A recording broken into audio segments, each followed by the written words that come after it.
program Jalan 66. Program Jalan 66 hadir untuk Anda saat ini. Program tentang pembahasan Alkitab yang menyediakan pendekatan renungan firman Tuhan yang mudah dimengerti. Dikemas dengan pelajaran kurikulum untuk memelihara orang percaya. Untuk membantu pertumbuhan rohani Anda.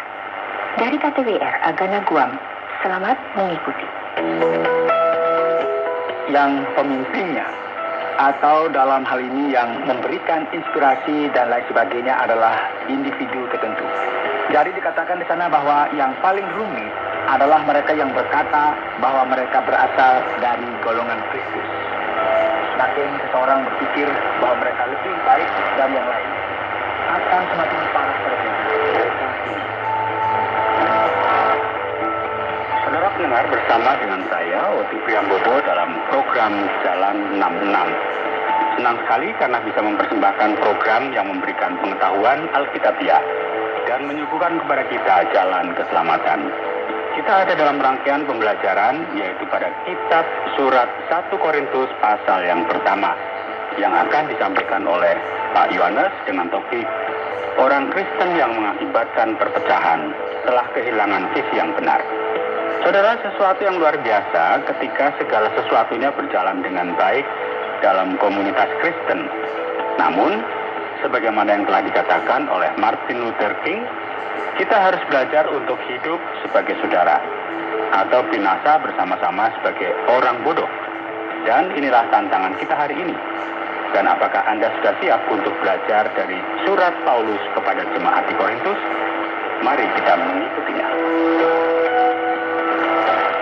Pertama-tama kita perlu memperhatikan bahwa ini adalah salah satu surat yang ditulis oleh Rasul Paulus, dan bahwa ini merupakan salah satu suratnya yang pertama yang ditulis sekitar tahun 55. Paulus menuliskan surat ini kepada saudara-saudara seiman yang ada di Yunani, di Korintus ketika ia sedang berada di Efesus. Ada dituliskan seperti ini, dari Paulus yang oleh kehendak Allah dipanggil menjadi Rasul Kristus Yesus, dan dari Sostenes saudara kita kepada jemaat Allah di Korintus, yaitu mereka yang dikuduskan dalam Kristus Yesus dan yang dipanggil menjadi orang-orang kudus, dengan semua orang di segala tempat yang berseru kepada nama Tuhan kita Yesus Kristus, yaitu Tuhan mereka dan Tuhan kita. Saudara perhatikan, Paulus menyapa mereka dengan kasih karunia Allah, Sang Bapa dari Tuhan kita Yesus Kristus, dan ia senantiasa mengucap syukur kepada Allah atas pertumbuhan gereja yang ada di sana. Dan Paulus juga menyampaikan kepada mereka berkat atas gereja yang terdapat di Yunani. Firman Tuhan berkata demikian, aku senantiasa mengucap syukur kepada Allahku karena kamu atas kasih karunia Allah yang dianugerahkannya kepada kamu dalam Kristus Yesus. Sebab di dalam Dia kamu telah menjadi kaya dalam segala hal, dalam segala macam perkataan dan segala macam pengetahuan, sesuai dengan kesaksian tentang Kristus yang telah diteguhkan di antara kamu. Dan ia akan terus menekankan fakta yang terjadi di antara orang-orang Korintus, di mana mereka tidak kekurangan suatu karunia rohani apapun. Yakin bahwa karya Allah sedang digenapi di dalam saudara-saudara seiman yang ada di kota tersebut, dan ia juga mengingatkan supaya mereka tetap teguh berdiri sampai kepada kesudahannya, supaya mereka tidak bercacat sampai kepada hari Tuhan kita Yesus Kristus. Perhatikan firman Tuhan yang berkata demikian, Allah yang memanggil kamu kepada persekutuan dengan anaknya Yesus Kristus Tuhan kita adalah setia.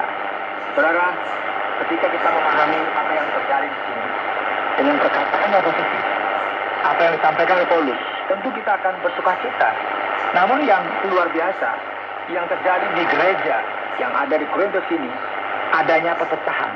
Dan tentu kita sudah memperhatikan bahwa realita ini tidak hanya terjadi di Korintus.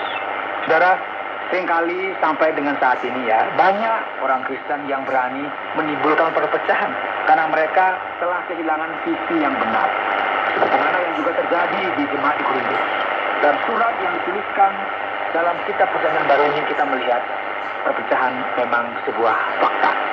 Paulus meminta dalam nama Yesus Kristus supaya orang-orang yang ada di Korintus, apa saudara, seia sekata, dan jangan ada perpecahan di antara kamu. Perhatikan, itu ada ditulis di dalam ayat yang 10. tetapi sebaliknya supaya kamu erat bersatu dan sehati sepikir. Sebab saudara-saudaraku, aku telah diberitahu oleh orang-orang dari keluarga Chloe tentang kamu, bahwa ada perselisihan di antara kamu. Mari kita perhatikan apa yang terjadi. Aku dari golongan Paulus, aku dari golongan Apolos, aku dari golongan Petrus, aku dari golongan Yesus. Ada beberapa orang bahkan beranggapan bahwa ini merupakan kelompok yang paling problematis yang pernah ada. Siapakah yang pernah mendengar perpecahan dalam tubuh Kristus? Pernah dengar? Ya pastilah kita pernah dengar gereja A pecah menjadi 2, 3, 4. Ya, itu fakta yang ada. Kita tidak mengada-ngada. Kristus sendiri telah membuat suatu ketetapan mengenai pentingnya kesatuan. Ia telah menetapkan hal ini sesuai dengan apa yang kita pelajari dalam Injil Yohanes. Masih ingat ya? Yaitu bahwa kita harus menjadi satu. Perhatikan ada doa bagi para orang yang percaya kepadanya. Bagaimana kemudian hal ini bisa terjadi dalam gereja kita bersatu? Dalam sisi lain kita melihat sebuah masalah yang terjadi pada masa lampau dan juga pada masa kini. Paulus akan membimbing kumpulan orang Kristen ini dengan berkata, adakah Kristus terbagi-bagi? Adakah Paulus disalibkan karena kamu? Atau adakah kamu dibaptis dalam nama Paulus? Aku mengucap syukur bahwa tidak ada seorang pun juga di antara kamu yang aku baptis selain Krispus dan Gaius. Juga keluarga Stefanus aku yang membaptisnya. Kecuali mereka aku tidak tahu. Entahkah ada lagi orang yang aku baptis. Saudara, mengapa ada sifat ciri khasnya seperti ini? Sifat kekanak-kanakan yang aneh seperti ini. Perhatikan ini. Mungkin sebelum Anda membela kelompok Anda sendiri, iya, saya kan begini. Atau denominasi Anda sendiri, komunitas Anda, kita perlu mengerti apa arti dari tubuh Kristus. Kita perlu mengerti mengenai apa yang lebih penting dari semuanya, yaitu gereja dari Yesus Kristus. Tempat di mana semua orang yang percaya kepada Kristus berkumpul di hadapan Allah. Sebab Kristus mengutus aku, demikian kata Paulus, bukan untuk membaptis, tetapi untuk memberitakan Injil. Dan itu pun bukan dengan hikmat perkataan, supaya salib Kristus jangan menjadi sia-sia. Perhatikan saudara, Paulus tidak hanya mulai menegur kurangnya visi yang benar yang telah menyebabkan perpecahan, namun ia juga mulai menyatakan apa yang terjadi. Masalahnya adalah penolakan pemahaman Injil itu sendiri.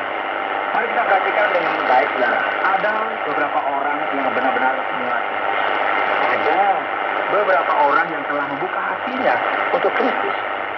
Beberapa orang melakukannya dengan sukacita yang besar dalam hatinya. Mereka telah menerima Injil, namun terkadang mereka tidak berubah secara mental dan masih memiliki cara pandang mereka yang lama, tidak menyesuaikan cara pandang mereka, sehingga mereka memiliki cara pandang yang benar mengenai Injil.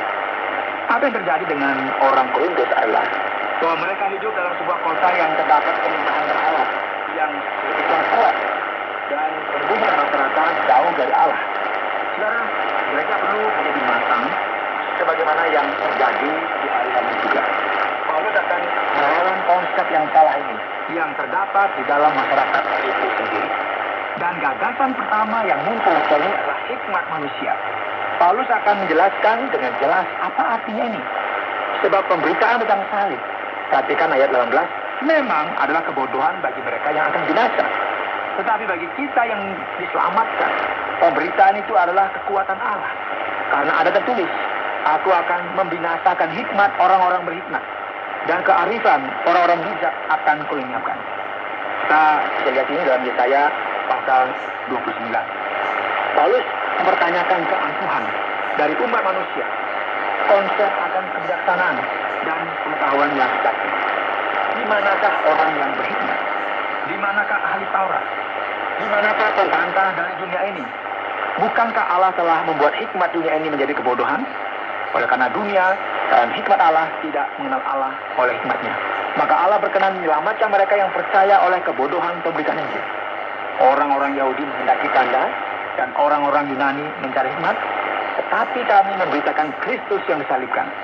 Untuk orang-orang Yahudi suatu batu sandungan, dan untuk orang-orang bukan Yahudi suatu kebodohan.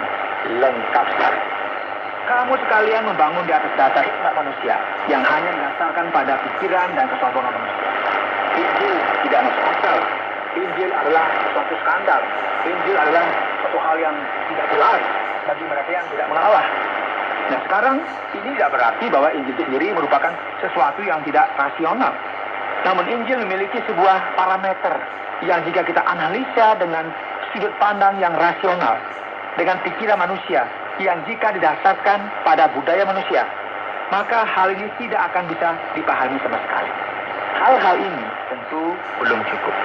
Jika seseorang tidak menerima bahwa Yesus salib-salibkan atau tidak menerima gagasan dalam Injil yang memberikan referensi lain, menghargai kasih, memahami bahwa penebusan itu kita peroleh hanya melalui kasih karunia, dan tidak mau menghilangkan ego manusia mereka, maka kita harus mengevaluasi kembali konsep kebijaksanaan mereka. Karena banyak kumpulan orang beriman, banyak gereja yang mengalami perselisihan, pertengkaran, perkelahian, dan kebingungan di dalamnya, dan mereka bertindak seolah-olah mereka ini adalah sebuah organisasi yang tidak mengarah. Mereka ini kan orang percaya, kok sepertinya tidak seperti orang percaya gitu maksudnya. Tadi Paulus menekankan bahwa Injil ini merupakan sebuah skandal. Injil adalah sesuatu yang mungkin orang kata kalau kasar begitu. Ini apa-apaan? Dan Injil ditentukan atas orang yang terpanggil. Ini jelas ya. Kristus adalah kekuatan Allah dan hikmat Allah. Sebab yang bodoh dari Allah lebih besar hikmatnya daripada manusia, dan yang lemah dari Allah lebih kuat daripada manusia. Dan sekarang dia melanjutkan, ingat saja saudara-saudara, bagaimana keadaan kamu ketika kamu dipanggil. Menurut ukuran manusia, tidak banyak orang yang bijaksana, tidak banyak orang yang berpengaruh, tidak banyak orang yang terpandang. Tetapi apa yang bodoh bagi dunia, dipilih Allah untuk memalukan orang-orang yang berhikmat. Dan apa yang lemah bagi dunia, dipilih Allah untuk memalukan apa yang kuat. Dan apa yang tidak terpandang dan yang hina bagi dunia, dipilih Allah. Bahkan apa yang tidak berarti, dipilih Allah untuk meniadakan apa yang berarti. Supaya jangan ada seorang manusia pun yang membanggakan diri di hadapan Allah. Tapi oleh Dia kamu berada dalam Kristus, yang oleh Allah telah menjadi hikmat bagi kita.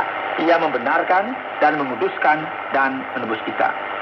Karena itu seperti ada tertulis, barang siapa yang bermegah, hendaklah ia bermegah di dalam Tuhan. Pendengar yang dikasihi oleh Tuhan, tentu Anda bisa melihat fakta apa yang ada di dunia ini. Dengan demikian banyaknya pengetahuan, budaya, teknologi. Namun kita melihat banyak sekali masalah-masalah. Hal-hal yang mungkin kita katakan sangat mengerikan.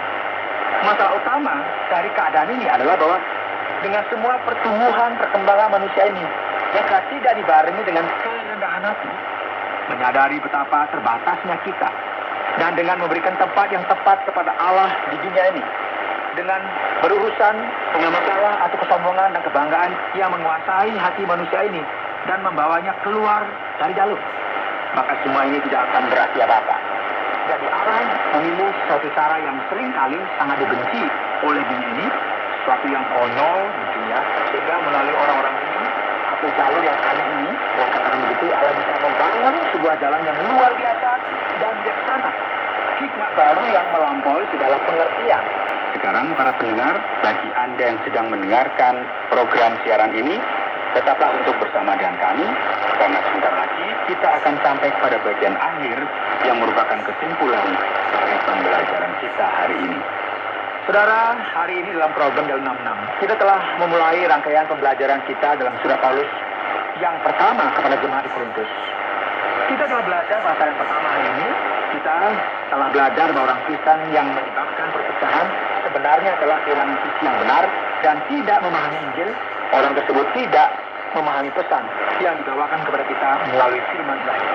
Jika kita berbicara mengenai hikmat dan pengetahuan, seringkali hal ini memenuhi kita dengan kesombongan, membuat kita berpikir bahwa ini merupakan esensi dari hidup dan bahwa kitalah yang memiliki kendali penuh atas segala sesuatunya.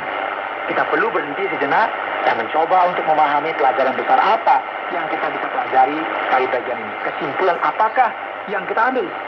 Tidak ada pengetahuan hikmat yang mampu menggantikan kesederhanaan Injil yang mengajarkan kita bagaimana hidup dengan benar hari demi hari. Saudara pendengar, karena waktu yang tidak memungkinkan, kita akhiri program Jalan 66 kali ini. Kami menantikan Anda untuk tetap mengikuti pelajaran berikut dalam melanjutkan pembelajaran Alkitab yang memberikan pelajaran menyeluruh tentang firman Tuhan. Jika Anda memiliki pertanyaan atau berespon terhadap topik berhubungan dengan program ini, silakan menyampaikan melalui WhatsApp ke nomor 081 333 777 386. Terima kasih atas perhatian Anda.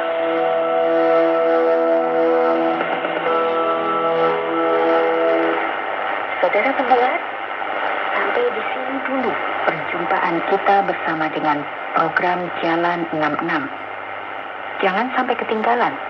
Tetap menantikan kehadiran program Jalan 66, program mengenai pembahasan Alkitab yang menyediakan pendekatan renungan firman Tuhan yang mudah dimengerti dan dipahami ini yang akan hadir esok hari. Dan kata dalam sampai jumpa.